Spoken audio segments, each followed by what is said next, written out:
So Paul had asked attendees or presenters to preferably record their talk so that they could be played in advance and not suffer any technical glitches. And I was like, no, we'll do it live. So this is A2Central.com, your total source for Apple II computing. This is a website with over 2 decades of history in the Apple II community. And I'm here today to talk to you about that history, to show you what the site has been, is now, and could be. We have the founder of the website in our chat, and he will chime in. And you're welcome to also drop questions in the Discord and in the Zoom. So, A2Central.com.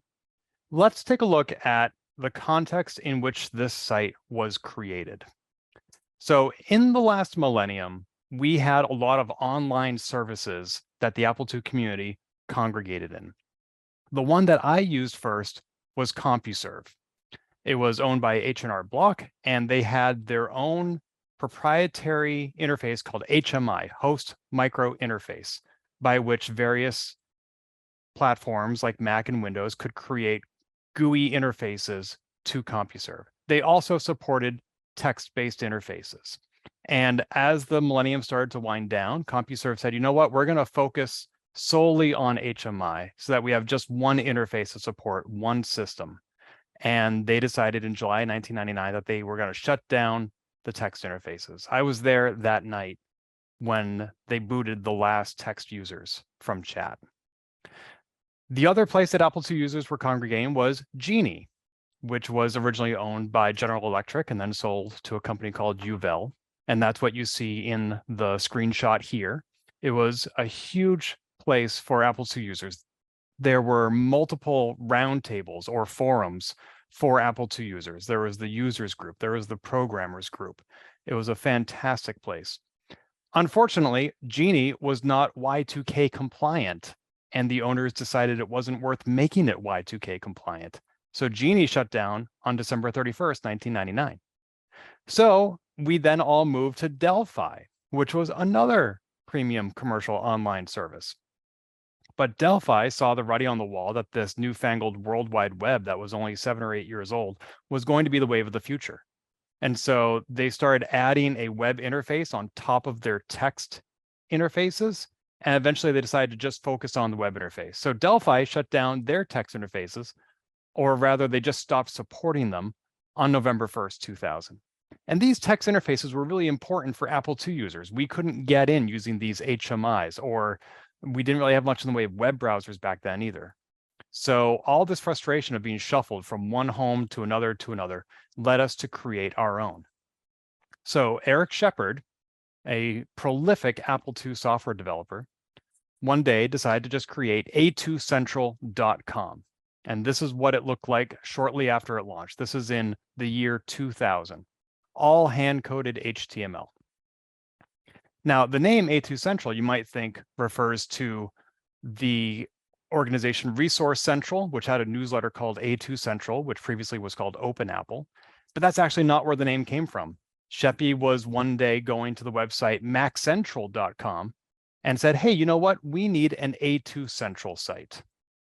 And he just went ahead and registered the domain name A2 Central. And then he remembered, oh yeah, there used to be an Apple II group called A2 Central.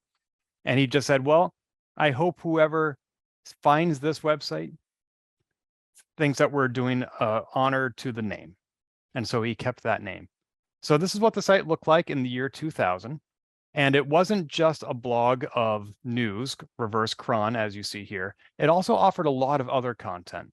It offered features, in-depth, lengthy articles.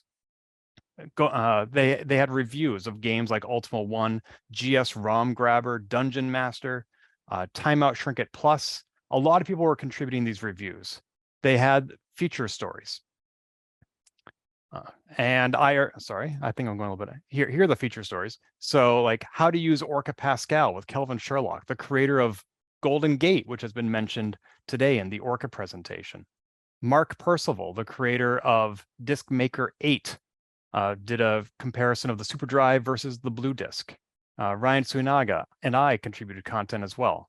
They had features, they had reviews, they had weekly or actually daily IRC chats hosted by people like Michael Kent and Kirk Mitchell, who were both just at KansasFest last week. Mark Percival, who I just mentioned, Lauren Damewood, who many of us have met, who would create knot bracelets that he'd hand out. He had a chat called Not Your Ordinary RTC. Tony Diaz, Carl Knobloch, who ran Pike Up and Drop Off for KansasFest for many years. It was basically a who's who in the Apple II community for the year 2000.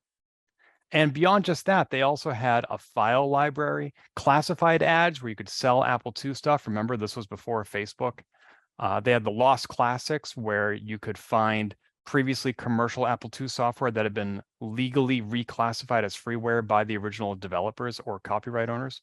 Tech support for Lance.GS, which was the Ethernet card, or sorry, the Ethernet card before there was Ethernet.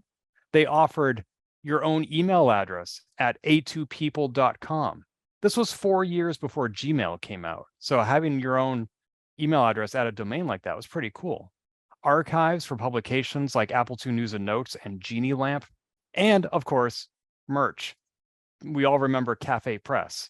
Well, A2 Central used that. So Sheppy, Eric Shepherd, brought A2 Central out into the world, and he showed it off at KansasFest. And at KansasFest were some people who were interested in this idea. That group was Syndicom. Syndicom was founded in the 1980s or 90s by Tom Weishar, who had founded the original A2 Central and Resource Central. And he used the name Syndicom, or syndicated communities, to run those roundtables on Genie that I was talking about. Eventually, Tom sold it to Gary Utter and to Dean Esmay. But once CompuServe and Genie and Delphi stopped supporting all these text-based services, there wasn't much in the way of syndicated communities for the Apple II anymore. And when Gary and Dean saw what Sheppy was doing with A2 Central, they saw a lot of potential there. So they sold Syndicom to Sheppy, who then went on with Dave Miller to create an entirely new online service, a premium one that you'd pay monthly or annually for, but this time specifically for Apple II users, where we wouldn't get booted. It was called Syndicom Online, and it ran for 5 or 6 years. I could do a whole different presentation on Syndicom Online, but I just want to mention that it was a thing. And also Syndicom then went on to also acquire Juiced.GS in 2000. So Syndicom now had Syndicom Online and Juiced.GS and A2 Central. So now that they had Syndicom Online, that's where their chats, their message boards, their file libraries went. And now that they had Juiced.GS, that's where all their reviews and features went. So A2 Central pretty much became a news site. It had a couple of other features, but primarily it was news. This is what it looked like in the year 2006. It was running the CMS Geek Log at that point. And 1 year later, in 2007, they switched to WordPress. This is what it looked like in the year 2007. And fast forward 15 years to the year 2022, and this is what the site looked like. Still running WordPress, still running the same theme, hadn't changed much. Now remember, they switched to WordPress in 2007, which is the same year the first iPhone came out. So this is what A2 Central looked like in the year 2022 on the iPhone. It was never designed with mobile devices in mind, and you can see on the left rail that very narrow column of links would have been very difficult to navigate on a mobile device. So as I mentioned, Sheppy had a lot of irons in the fire. Syndicom, A2 Central, Juiced.GS. That's a lot for one person. And eventually, in the Apple II community, as in a lot of volunteer and nonprofit communities, a few people do a lot of the work, and it came time to bring in some other people to help. So Sheppy started distributing these properties that he owned. In the year 2006, he gave A2Central.com to Sean Fahey, who's now president of the KansasFest committee. In the year 2007, the very next year, he gave Juiced.GS to me.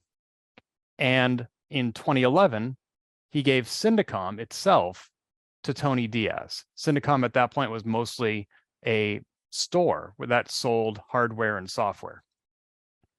And 7 years after that, in 2018, Sean Fahey gave A2 Central to Tony Diaz. So now Tony had Syndicom and A2 Central, whereas I had Juiced.GS.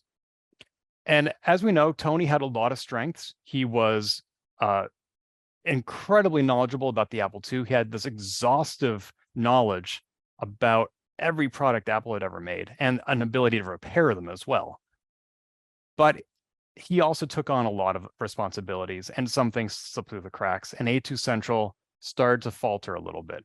Every 3 months, I would see this message when trying to access A2 Central. And I would have to email Tony and say, hey, the SSL certificate expired again, and he would go and fix it up. So with A2 Central becoming less reliable, fewer people were contributing content to it. And I gave a talk at KansasFest 2017 about how I needed a source for Apple II news to inspire Juiced.GS stories. So I took a website from Kay Savitz that he gave me. He had launched it in 2005. And in 2017, I relaunched it. It's called Retro Roundup. It's still up and running. And it's an RSS news aggregator. It pulls in content from a lot of Apple II sites. And I started using that to look for Apple II news. The thing is, though, is that a content aggregator is not a content generator. There still has to be original effort and reporting being done about the Apple II somewhere for it to be pulled into Retro Roundup. So this wasn't a full solution. I still relied on a2central.com to get news out, for example. But eventually, unfortunately, in October of 2021, A2 Central's operator, Tony, passed away. And the things that he was doing to keep the site up and running eventually stopped being done. And in February of 2022, the site went down for good, or so we thought. This was devastating because even though it had become less reliable and less prolific, it still had over 20 years of history in there. All the content from the day it was launched in 2000 up until 2022, the day it went down, it was still it had been there.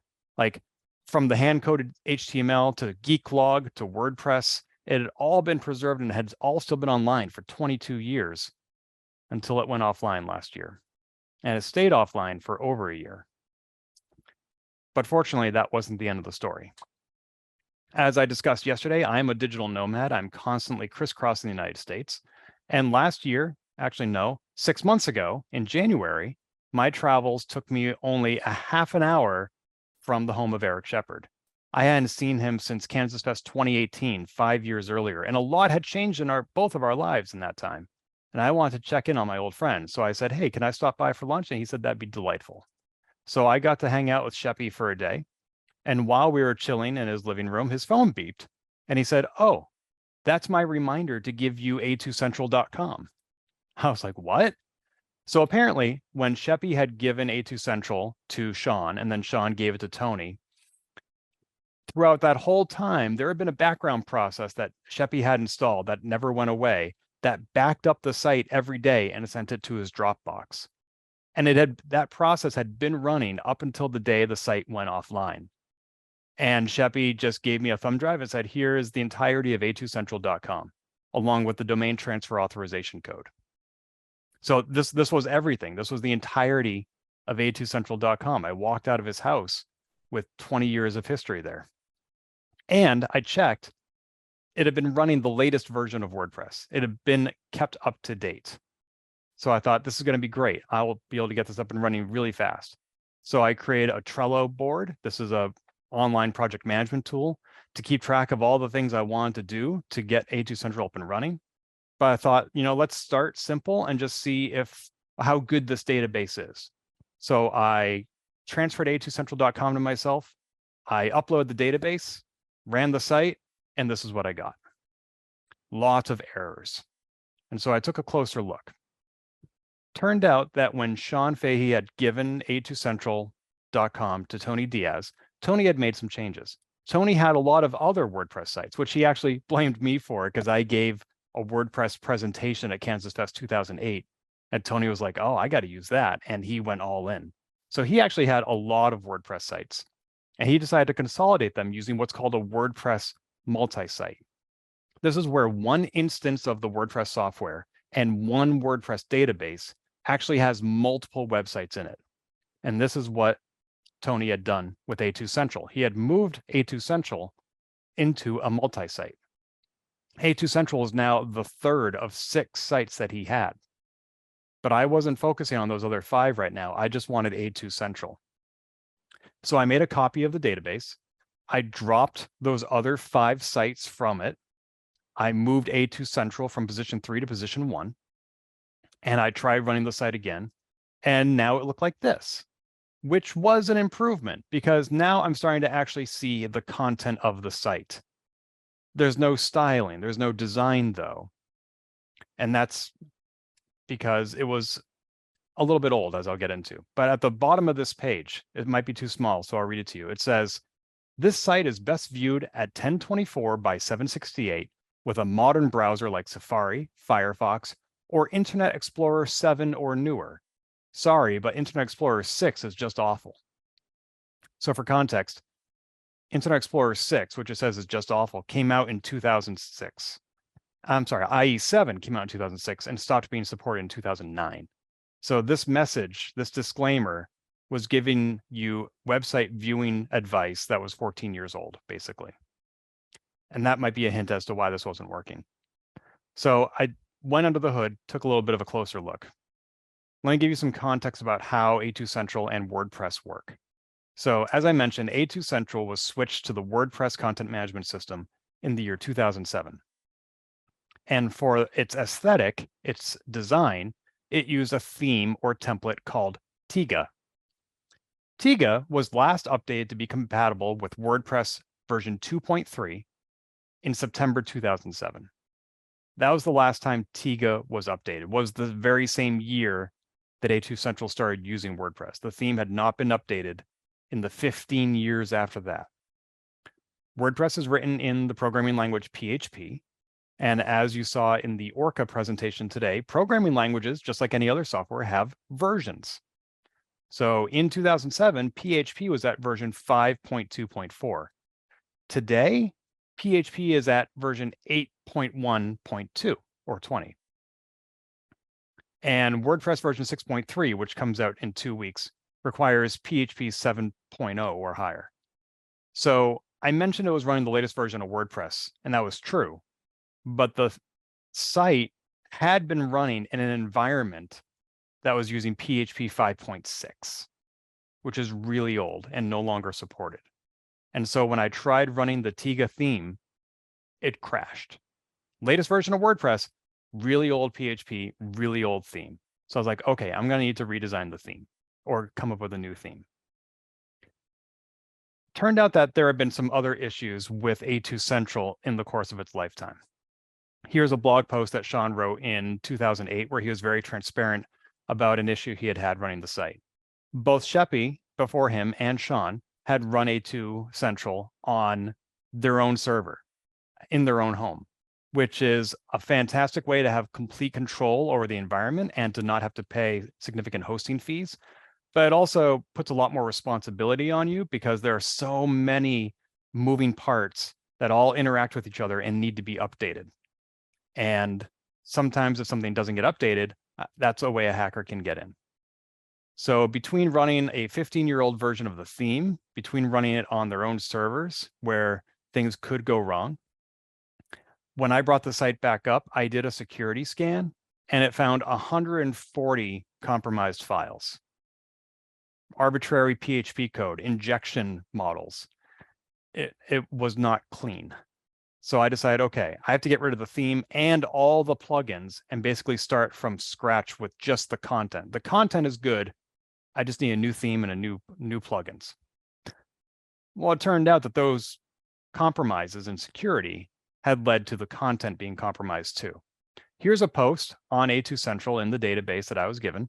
It's a list of all different resources for Apple II users. It says, here's the Ethernet, here is Reactive Micro, here's Nibble Magazine, and at the bottom, here is why prescription drug prices are rising in the USA. Now, this link was made transparent, so readers could never actually see it or click on it. But Google, the search engine would see it, and they would give Google Juice, or search engine optimization points, basically, to the site that A2 Central was linking to.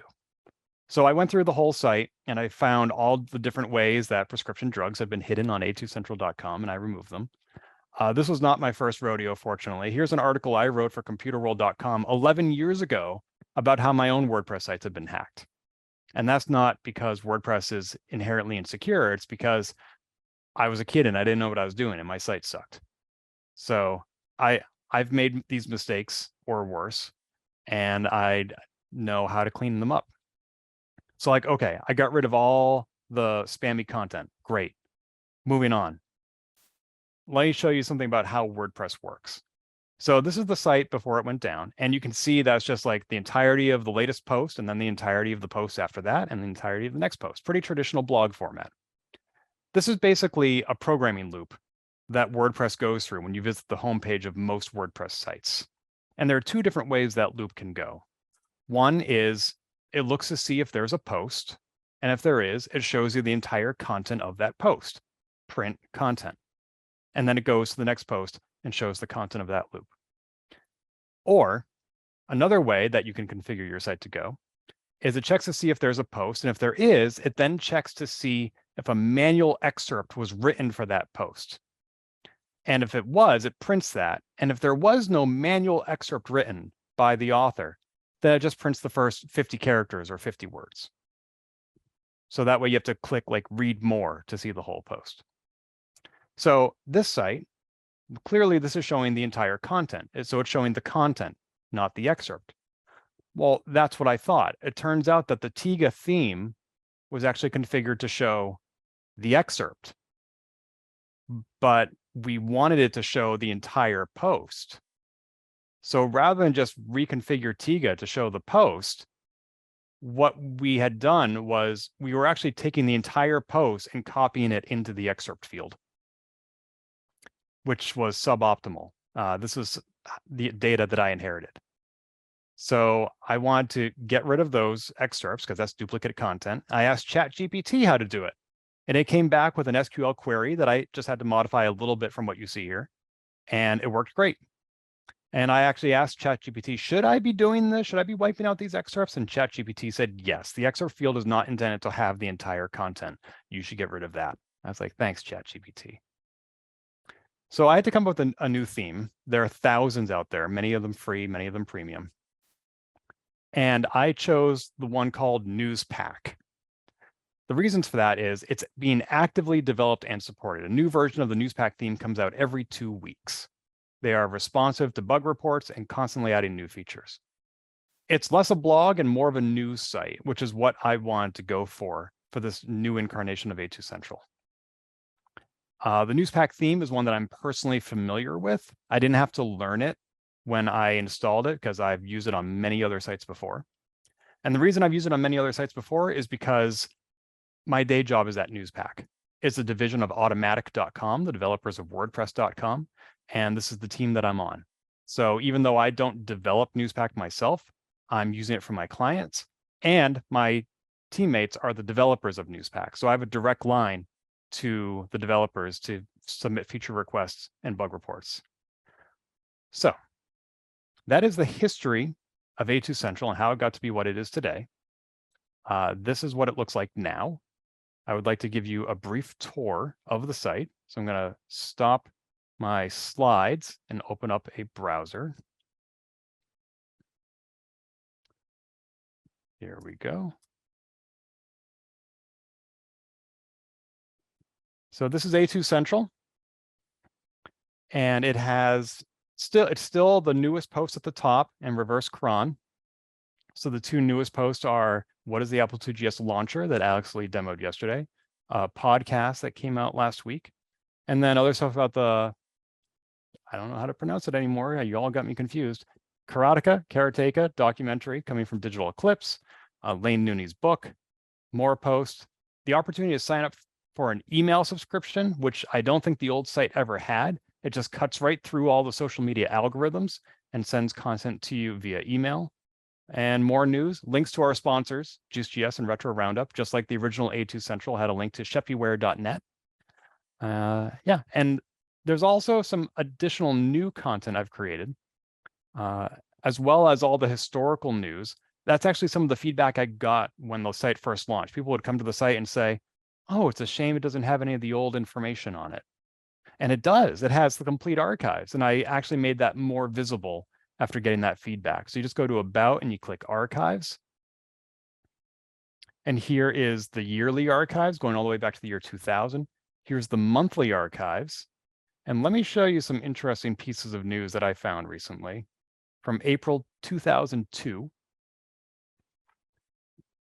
I'm going to open up a couple here.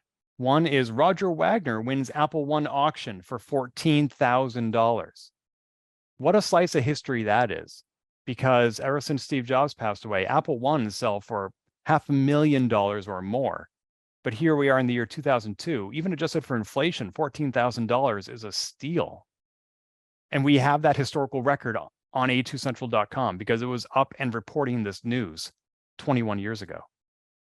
And here's an announcement about KansasFest saying, hey, not enough people have registered for KansasFest. We might not be able to have the event this year. Please sign up. We promise not to cash your check or charge your credit card until May 15th. But we need to have enough people by May 15th to justify the event going on. This was basically a Kickstarter. Like, we'll charge everybody on May 15th if we get enough people. And if we don't, we won't charge anybody. But this was KansasFest 21 years ago.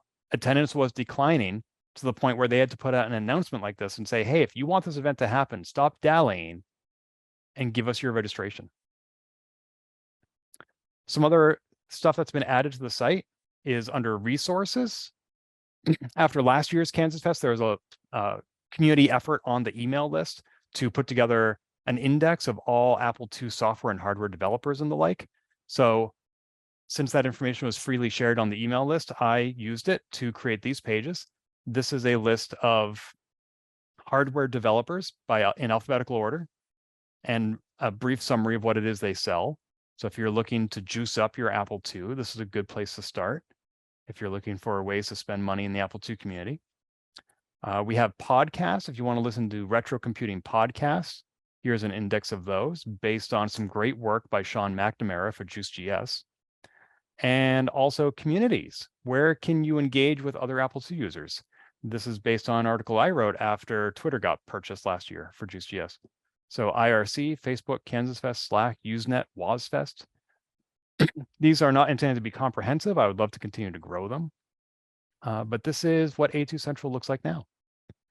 So I am going to switch back to my slides to start wrapping up. Let's see, here are my slides.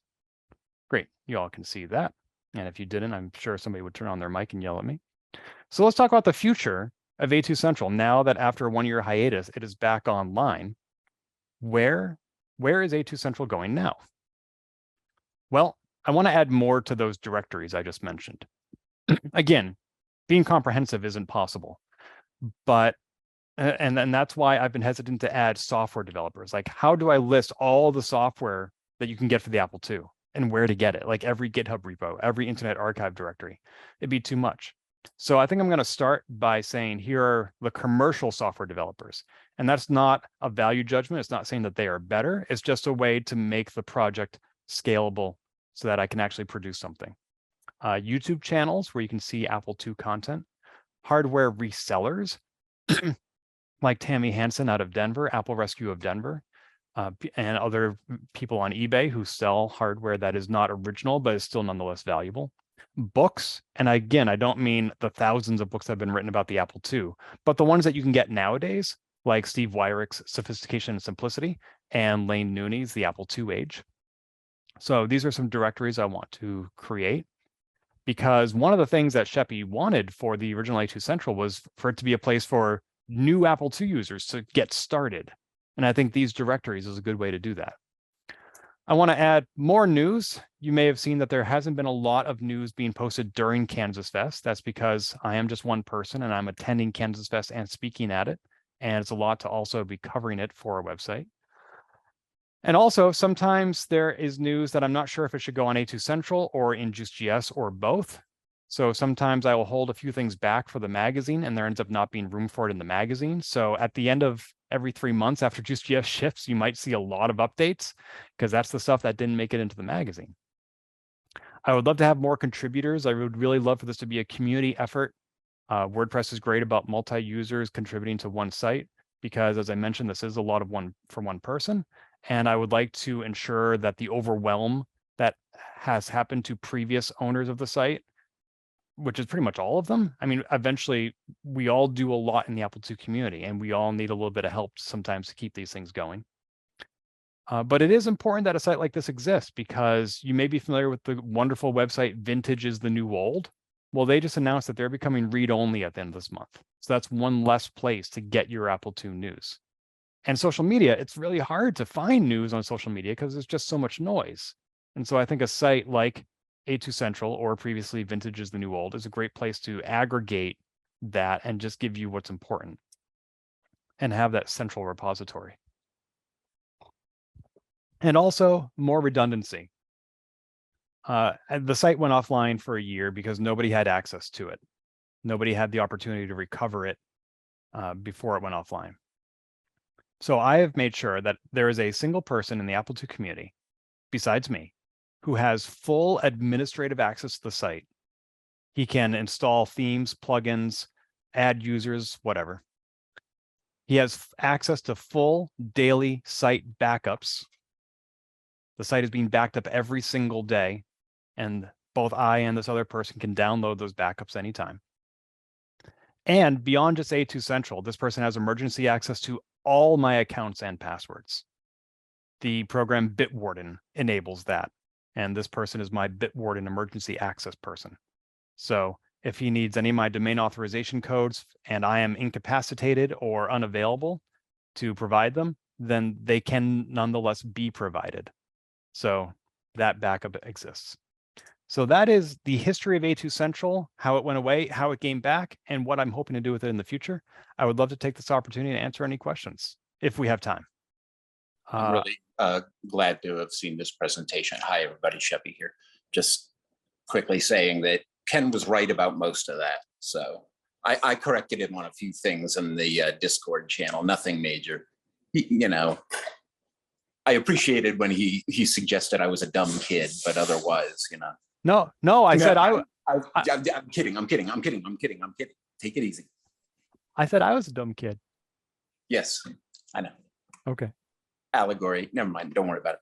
I was messing because that's what I do. I wasn't able to have Discord open, so I apologize if I missed any questions. Yeah. I took care of them. Thank you. I think. All right, excellent. Well, thank you for bringing the site back up. I'm very glad the backup exists and it's planned to keep going for the future. Yes, it will. And yeah, A2 Central is here to stay. It's certainly less ambitious in scope than when it was originally launched in the year 2000, but I think it still serves a function. Oh, and one more thing I should have mentioned, IRC. So when A2 Central went offline a year ago, this is a very brief story, I'm sorry we're late. When A2 Central went offline, its IRC channel went away. And so Jeff Weiss migrated everybody to a new server. And I think it's called Libera Chat, and they set up there, which was great. And I didn't want to recreate A2 Central's IRC and bifurcate the people who had already moved. But Jeff Weiss instructed me on how to create basically a forwarding alias so people can use the old A2 Central IRC address and end up in Libera Chat. So I did that, and it turned out a lot of people had never made that migration, but they still had the old address bookmarked. So when I created a forwarding alias, Libera Chat was suddenly flooded with people who had not been in IRC for over a year. And the people who had been using Libera Chat were like, oh my gosh, guys, we haven't seen you forever. Welcome. So it was sort of a reunion of these old IRC friends that hadn't seen each other for over a year just because they hadn't been forwarded to Libera. So I was very glad Jeff helped me set that up. It's not something I would have thought of. I was glad to see that happen. That was great. Yeah.